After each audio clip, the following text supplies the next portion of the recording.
What if I told you that hidden in the soil, along forgotten fence lines, tucked beside old cottage paths, and thriving in corners most people walk past without a second glance, there are crops so resilient they can feed a family year after year without begging to be replanted every season? And what if somewhere in this countdown, one of them grows underground like a secret pantry loaded with protein, another spreads itself almost like it has a mind of its own, and the final one is not just food for the body, but a symbol of the entire forgotten philosophy of abundance? Most people have been trained to think a productive garden must start from scratch every spring, that survival depends on constant purchases, constant seed packets, constant fertilizer, constant dependence. But that is not the whole story.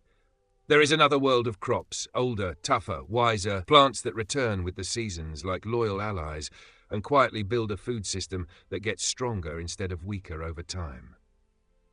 Stay with me, because the deeper we go into this list, the more you will realize that the most valuable food in the world is often the food modern society forgot on purpose. And before we begin, subscribe to the channel, because once you discover how these 20 crops work, you may never garden the same way again. At number 1 is American Groundnut, and this plant deserves far more attention than it gets, because it represents one of the rare moments where history, survival, and nutrition meet in a single crop. Long before industrial farming reshaped the landscape, indigenous communities in North America knew exactly what this plant was capable of. It was not just another wild thing growing in the background. It was a valuable food source, a vine that offered edible beans above ground and tubers below, almost like nature had designed it to give twice. That double usefulness alone should have made it famous. The tubers are rich in complex carbohydrates, which means steady energy rather than the sharp rise and crash that comes with overly processed foods. But what makes American groundnut especially remarkable is that compared with many other underground crops, it also contains an unusually meaningful amount of protein. That matters. In difficult times, protein is often the nutrient people struggle to secure from the garden. Yet here is a perennial root crop quietly helping solve that problem. Traditional communities did not need a lab report to know its value. They saw it in endurance, in satiety, in the simple fact that it sustained life. Modern science only helps explain what traditional knowledge already understood, that its combination of starch, amino acids, and fiber makes it nutritionally significant. So why did the modern world let this crop fade from public memory? Because it does not behave like an industrial commodity. It is not neat. It is not fast. It is not bred for supermarket beauty. It rewards patience instead of speed, stewardship instead of machinery, and long-term thinking instead of instant results. In a culture addicted to convenience, a crop that asks for trust before it reveals abundance was almost destined to be overlooked. At number 2 is Lovage, one of those plants that instantly makes you realize how poor modern flavor has become. The ancient Romans appreciated it, medieval herbalists valued it, monastery gardens preserved it, and old household cooks knew that a small amount could transform an entire meal. Lovage carries a deep celery-like aroma, but stronger, darker, and more commanding, the kind of taste that reminds you that real herbs once mattered as much as the main dish itself. It was not just a flavoring plant. In traditional use, Lovage often held a place in digestive remedies and spring tonics because people recognized that aromatic plants had a powerful effect on the body. Today we can talk about volatile oils, flavonoids, antioxidant compounds, and bitter aromatic chemistry that helps stimulate digestion and support internal balance. But in older times, they simply knew that meals made with living herbs felt different in the body than meals stripped down to bland starch and salt. Lovage also keeps coming back year after year, which means one plant can serve the kitchen for seasons on end with very little drama. Yet it disappeared from mainstream culture because industry turned flavor into something powdered, bottled, and artificially stabilized. Real plants like Lovage cannot be standardized easily. They are seasonal, expressive, and deeply tied to place. That makes them powerful for a home grower and nearly useless for a food system that profits more when people buy packaged flavor than harvest it from their own garden. At number 3 is Egyptian walking onions. And this crop almost sounds like folklore until you see it for yourself. Instead of producing ordinary flowers, it creates small bulb clusters at the top of the stalk. As those clusters grow heavier, the stalk bends downward, the bulbs touch the earth, and a new patch begins. It looks as if the plant is walking across the garden, reproducing itself with quiet confidence. Historically, self-propagating alliums were priceless because they reduced labor while increasing food security. Anything in the onion family brought value not only for flavor, but for preservation, health, and daily cooking. The sulfur compounds in onions have long been associated with cardiovascular support, antimicrobial properties, and antioxidant protection. These compounds are part of what give onions their bite, and also part of what made them so respected across old food traditions. But Egyptian walking onions go one step further. They do not just feed you, they spread themselves.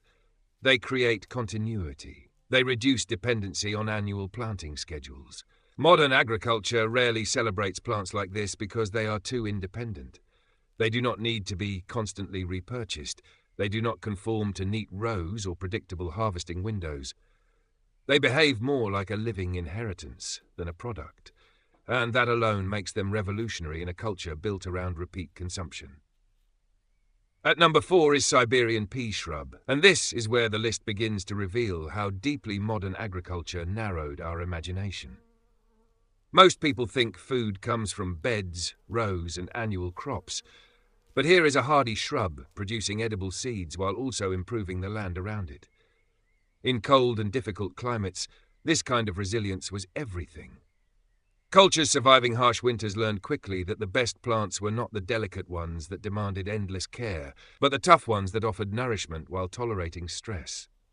As a legume, Siberian pea shrub has the special gift of helping enrich soil through nitrogen fixation, which means it works both as a food source and as a silent partner in land restoration. Its peas are small, but they contain valuable protein, and the plant itself can function almost like a backbone species in a low-maintenance edible landscape.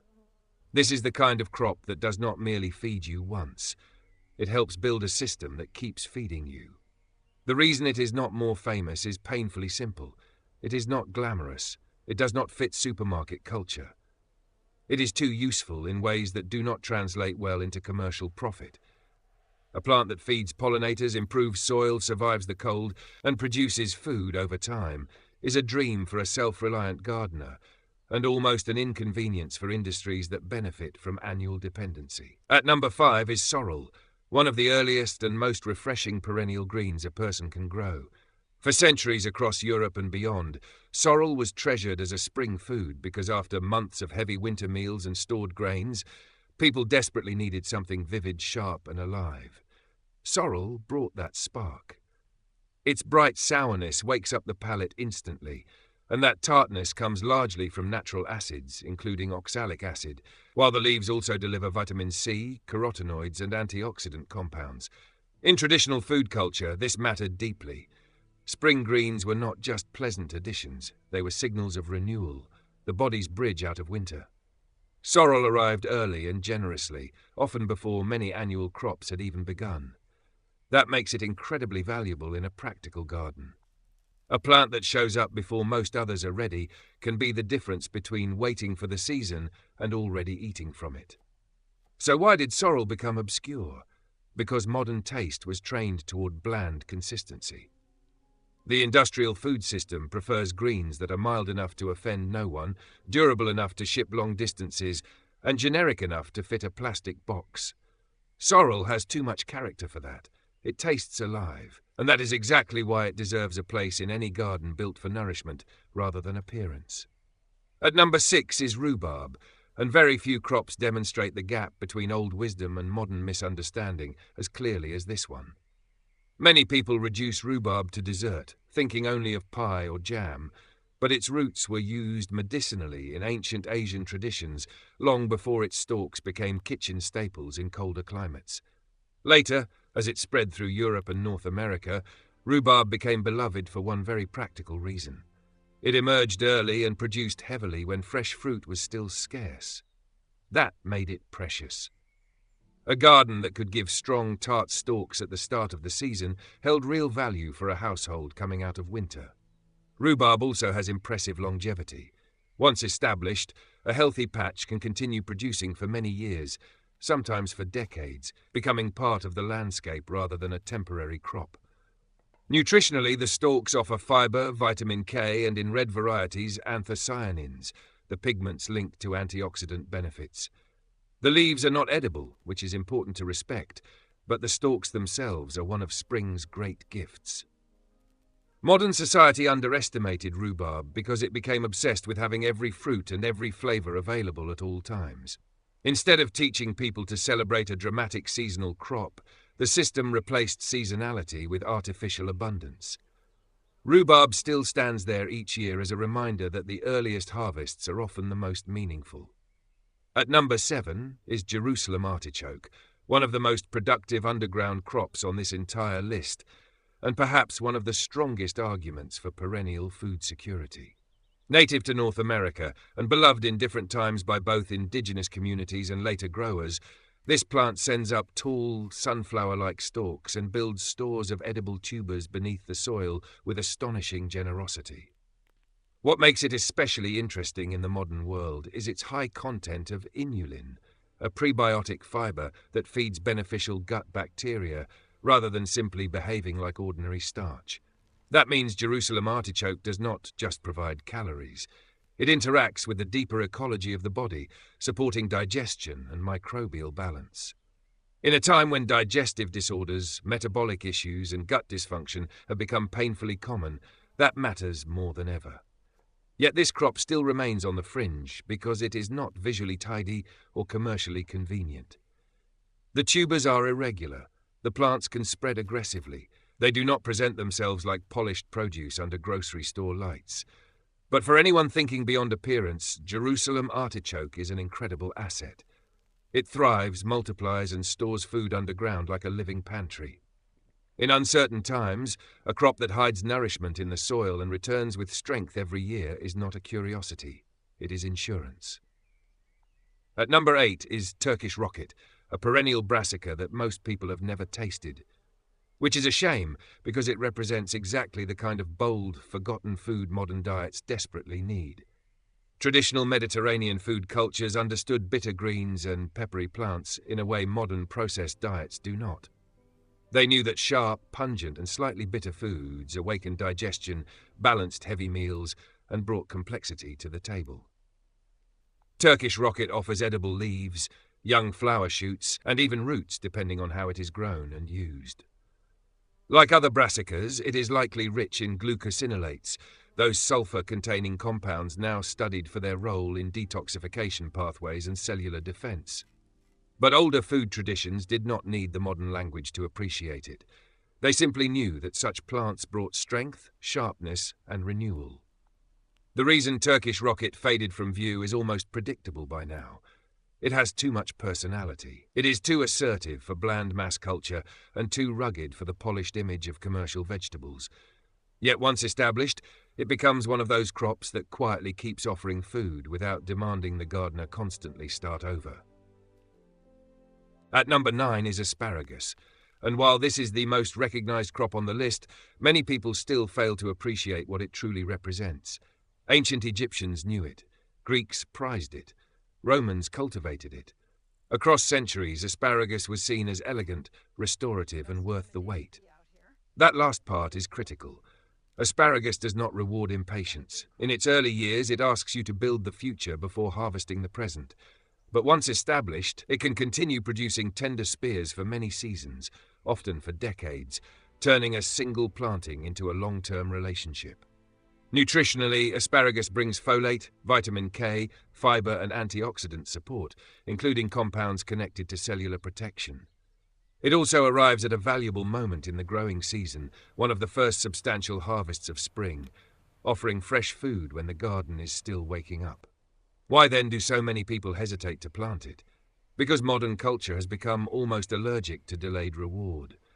People are more comfortable making endless small purchases than investing in something that grows stronger with time. Asparagus quietly exposes that weakness.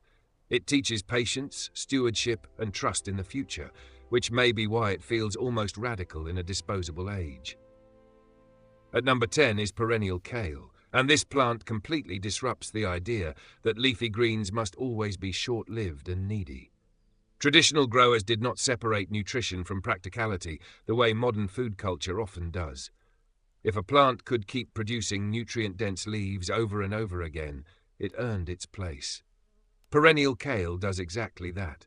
Descended from older brassica lines, it can continue yielding for years in the right conditions, offering a dependable source of greens without forcing the gardener into the exhausting cycle of constant replanting. Nutritionally, this matters enormously. Kale-type greens are known for carotenoids, vitamin C, vitamin K, minerals, fiber, and sulfur-rich compounds that help explain why brassicas are so frequently praised in modern nutrition science. But the real genius of perennial kale is not only in the nutrient profile, it is in the labor profile. It reduces work while maintaining output. It gives the body daily nourishment and gives the gardener more freedom. And of course, that is one reason it never became as dominant as it should have. A crop that keeps producing without demanding constant seed purchases is not nearly as profitable as one that has to be replaced every season. And right here, let me break for a moment, because by now some of you are probably thinking this all sounds incredible. But where do you actually find plants like these? That question matters because the average garden centre is often designed around what sells quickly, not what builds long-term abundance. The truth is that many of the best perennial food crops are found through specialty nurseries, heritage seed keepers, permaculture growers, plant exchanges, and small regional sellers who still value resilience over trendiness. In other words, the people preserving these plants are often the exact people mainstream culture ignores. That should tell you something. The best food is often still being protected on the margins. And if this countdown is already changing the way you think about your garden, subscribe now, because the second half goes even deeper into crops that blur the line between food, medicine, and true self-reliance. At number 11 is horseradish, a plant so intense that modern culture reduced it to a side condiment simply because it did not know what else to do with it. For centuries throughout Europe and parts of Asia, horseradish was prized not just for culinary punch, but for medicinal value. People used it to stimulate appetite, clear the senses, and support the body during colder seasons when strong roots mattered. Its unmistakable heat comes from glucosinolates and compounds such as allyl isothiocyanate, which help explain its antimicrobial reputation and its dramatic ability to clear the nose and electrify the palate. This is not a shy plant. It announces itself. In the garden, horseradish is similarly forceful. Once established, it can be very persistent, returning vigorously and proving useful year after year. That kind of persistence would have been considered a blessing in older food systems. But in the modern era, a plant that spreads strongly and tastes powerfully becomes inconvenient. It does not fit into a culture that wants everything mild, controlled, and neatly contained. Horseradish reminds us that some of the most medicinal foods in history were also the ones least interested in being civilized. At number 12 is sea kale, one of the finest examples of how local adaptation used to shape intelligent food culture. Along the coasts of Europe, where wind, salt, and poor soil could challenge ordinary crops, sea kale made itself useful. It produces edible shoots, leaves, and flower buds, offering multiple harvest stages from a single perennial planting. Like many brassicas, it carries the nutritional power associated with that family, including fiber, valuable minerals, and plant compounds tied to cellular defense. But what makes sea kale particularly fascinating is where it thrives. This is not a plant that demands perfect soil or pampered conditions. It evolved to withstand difficult environments. In a world facing more weather extremes, harsher growing conditions, and growing interest in climate-resilient gardening, crops like sea kale should be front and center. Yet they remain obscure because modern agriculture centralized food production into selected zones and taught everyone else to imitate those zones instead of growing what naturally fits their own landscapes. Sea kale is a lesson in humility. Sometimes the smartest crop is not the one people are hyping. It is the one already adapted to the land you have. At number 13 is skirret, and this may be one of the most tragic losses in the history of useful vegetables. Before potatoes became dominant across Europe, skirret was valued for its clusters of sweet roots and its reliability. It appears in old European gardening traditions and carries the kind of quiet reputation that usually means a plant once mattered deeply to everyday people.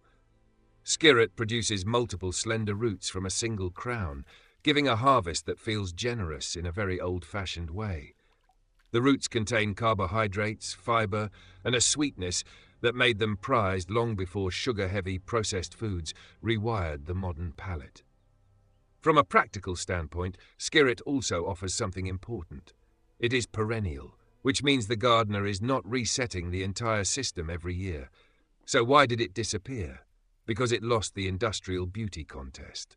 Its roots are not uniform enough for machine harvest and standardized packaging. That is the story again and again with forgotten crops. They did not fail nutritionally. They failed commercially. The more a plant resisted being turned into a factory product, the more likely it was to vanish from public awareness. At number 14 is Good King Henry, a plant so deeply rooted in old European cottage gardening that its very name sounds like it belongs in a story passed from grandmother to grandchild. For generations, it was grown as a dependable leafy vegetable, often serving as a perennial stand-in for spinach. The young shoots, leaves, and even seed uses in some traditions gave it a versatility that households valued. It was not flashy.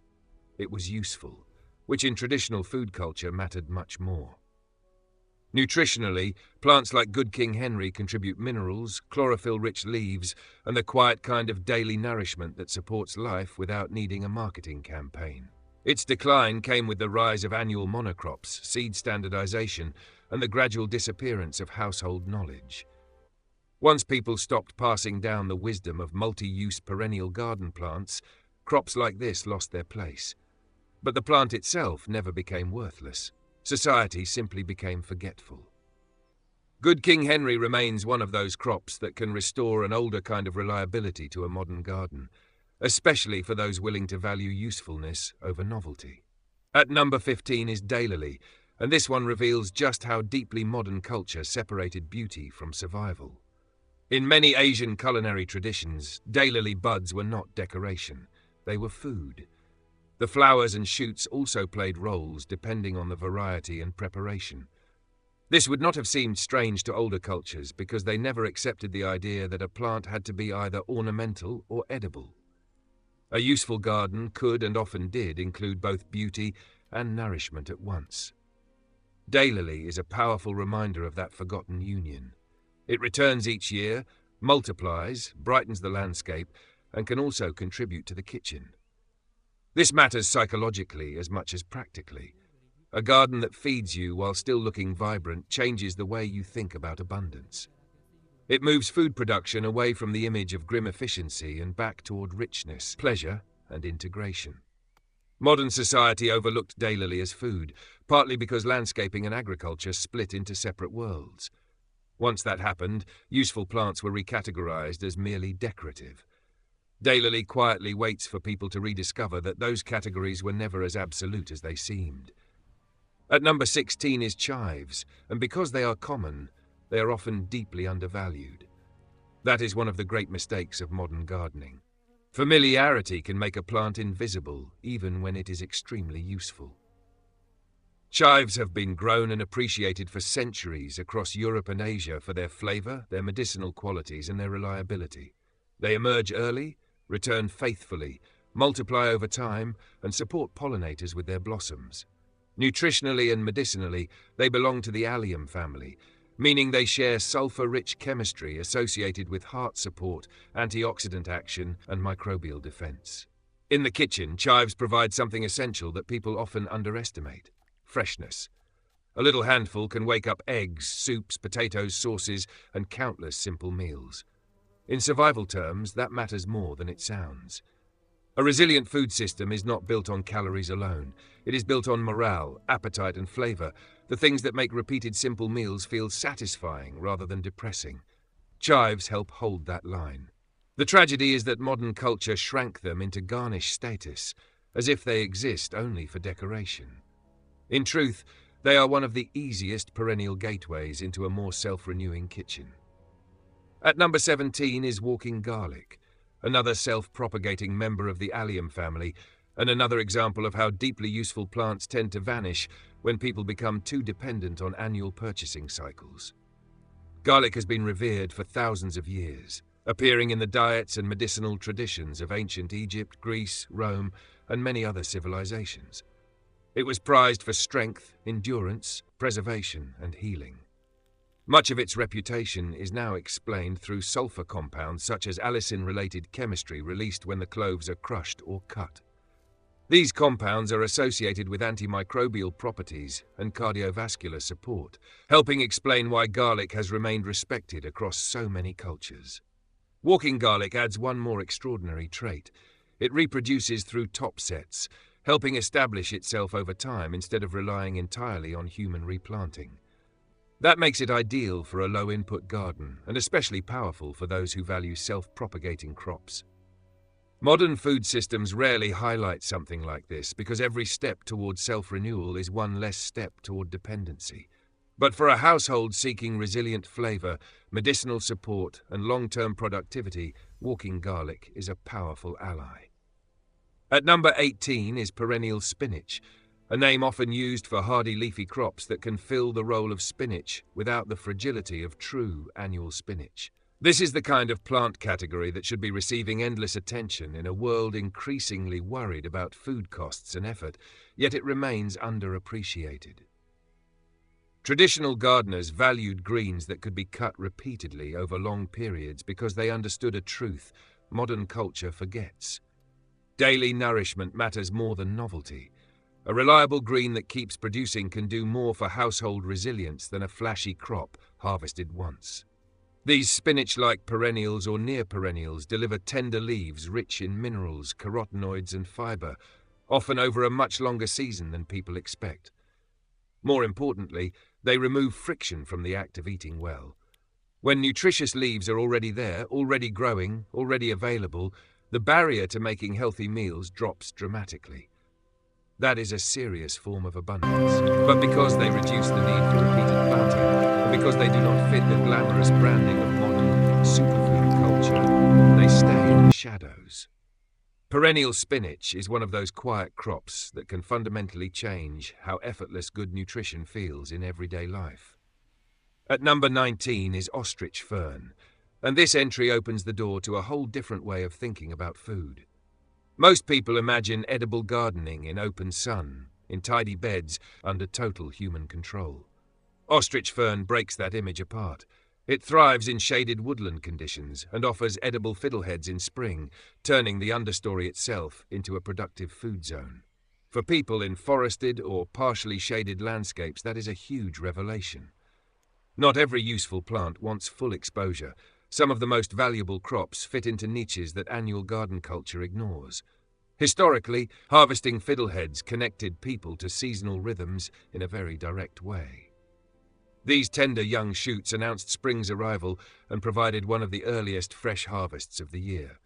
Nutritionally, they offer minerals, antioxidants, and that irreplaceable freshness that comes when food appears exactly when the body craves renewal.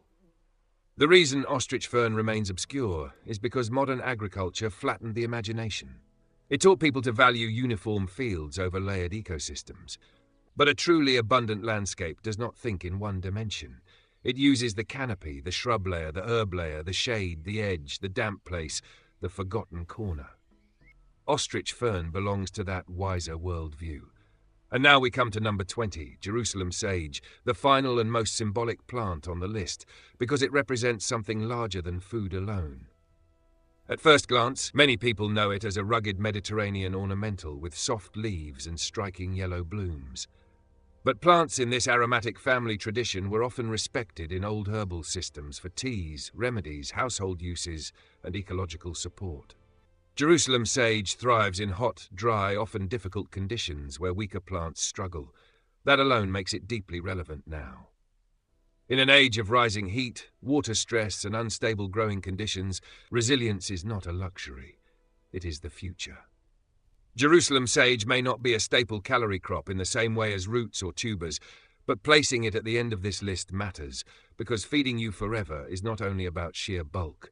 It is about creating a complete living system. It is about plants that support pollinators, provide herbal value, anchor dry landscapes, and remind us that abundance includes medicine, ecology, flavor, beauty, and adaptation. That is why Jerusalem sage earns the final position. It embodies the deepest lesson of the entire countdown. A forever garden is not simply a place where food appears. It is a place where life becomes more stable, more layered, more intelligent, and more self-sustaining with each passing year. So when you step back and look at the full picture, American groundnut, Lovage, Egyptian walking onions, Siberian pea shrub, sorrel, rhubarb, Jerusalem artichoke, Turkish rocket, asparagus, perennial kale, horseradish, sea kale, skirret, good King Henry, daylily, chives, walking garlic, perennial spinach, ostrich fern, and Jerusalem sage are not just 20 interesting plants. They are 20 pieces of a forgotten philosophy. They prove that the strongest garden is not the one that demands the most labor every year. It is the one that deepens with time, the one that multiplies quietly, the one that keeps giving when annual systems fail, the one that turns the land from a place of endless replanting into a place of ongoing relationship. That is what modern society overlooked. It became obsessed with control, uniformity, speed, and convenience, and in that obsession it forgot that the greatest wealth in gardening is not constant novelty. It is continuity.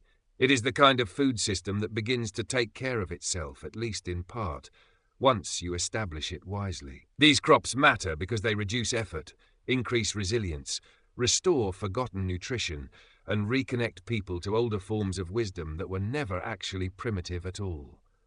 They were sophisticated in the truest sense because they worked with life instead of against it. Now I want to hear from you. Out of these 20 crops, which one would you want growing in your garden forever? And which one surprised you the most? Tell me in the comments. And if you are ready to keep uncovering the plants, foods, and forgotten truths that can make your life more resilient and more independent, subscribe to the channel and stay with me, because this is only the beginning of what the old world still has to teach us.